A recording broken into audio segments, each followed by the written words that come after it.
श्री राम जी ने बाली को छिपकर क्यों मारा? इसके पीछे का सबसे बड़ा कारण हनुमान जी ही थे। आखिर ऐसा क्या हुआ था कि श्री राम जी को बाली को छिपकर मारना पड़ा? और क्या श्री राम जी भी डरते थे कि अगर वो बाली के सामने गए तो बाली उनकी आधी शक्ति हर लेंगे और कहीं बाली उन्हें हरा न दे? और इस कहानी में हम ये भी जानेंगे कि क्या हुआ जब बाली ने हनुमान जी को युद्ध के लिए ललकारा। तो चलिए शुरू करते हैं आज की कहानी। कथा में आगे बढ़ने से पहले बाली के बारे में कुछ बातें आपको जान लेना चाहिए। कथाओं में ऐसा कहा गया है कि बाली इंद्र के धर्मपुत्र थे और इंद्रदेव से ही उन्हें एक अजेय माला मिली थी, जिसे पहनकर बाली की शक्तियां 1000 गुना बढ़ जाती थीं। इन शक्तियों से बाली ने बहुत सी लड़ाई लड़ी और सभी में उसको विजय हासिल हुई। इसके बाद बाली ने ब्रह्मा जी की तपस्या की, जिससे खुश होकर ब्रह्मा जी ने उन्हें वरदान दिया कि वो जिससे भी लड़ाई करेंगे तो उसके शत्रु की आधी शक्तियां बाली में आ जाएंगी। इस वरदान के बाद तो बाली ने राक्षसों को अपने सामने टिकने ही नहीं दिया और हजारों राक्षसों का उन्होंने वध किया। एक ओर जहां बाली अपने पराक्रम से अपनी शक्तियों का डंका बजा रहे थे, वहीं दूसरी ओर रावण भी उसी समय असीम शक्तियों का मालिक बन चुका था और तीनों लोगों में तबाही मचा रहा था। रावण का सामना उस समय कोई नहीं कर पा रहा था। रावण को अपनी शक्तियों पर बहुत घमंड था। उसको लगता था कि उसके सामने कोई नहीं टिक सकता। जब रावण को बाली के बारे में पता चला तो वो रावण अपनी शक्तियों के अहंकार में बाली से लड़ने किष्किंधा चला गया। पर रावण को ये नहीं पता था कि बाली के सामने जाने पर उसकी आधी शक्तियां बाली में समा जाएगी और रावण किष्किंधा में जाकर बाली को लड़ाई के लिए ललकारने लगा। रावण की ललकार सुनकर बाली बाहर आ गया, जिसके बाद रावण ने बाली को युद्ध के लिए चुनौती दी। बाली ने रावण की चुनौती स्वीकार कर ली और इसके बाद दोनों में भयंकर युद्ध शुरू हो गया। लेकिन बाली को मिले वरदान के कारण रावण की आधी शक्तियां बाली में समा गई, जिससे बाली ने रावण को युद्ध में हरा दिया।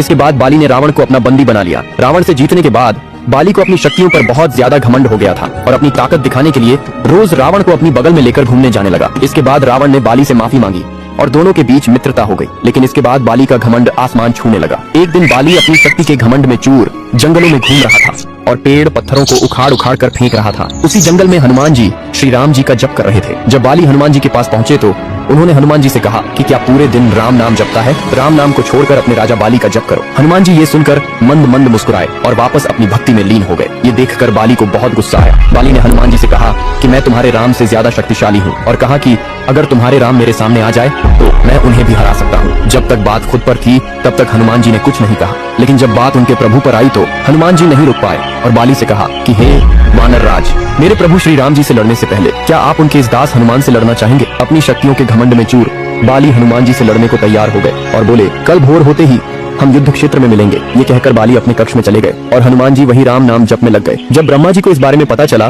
तो वे हनुमान जी के पास गए और हनुमान जी से कहा कि वो ये युद्ध न करे। हनुमान जी ने ब्रह्मदेव जी को नमस्कार किया और बोले कि हे ब्रह्मदेव, जब तक बात मेरे तक थी तब तक मैंने कुछ नहीं कहा, लेकिन अब बात मेरे प्रभु पर आ गई है, मैं ये लड़ाई अवश्य करूंगा। ये सुनकर ब्रह्मदेव जी ने हनुमान जी से कहा कि हे हनुमान, ठीक है आप युद्ध करो, लेकिन कल युद्ध में आप अपनी शक्तियों का सिर्फ 10वां हिस्सा ही लेकर जाए।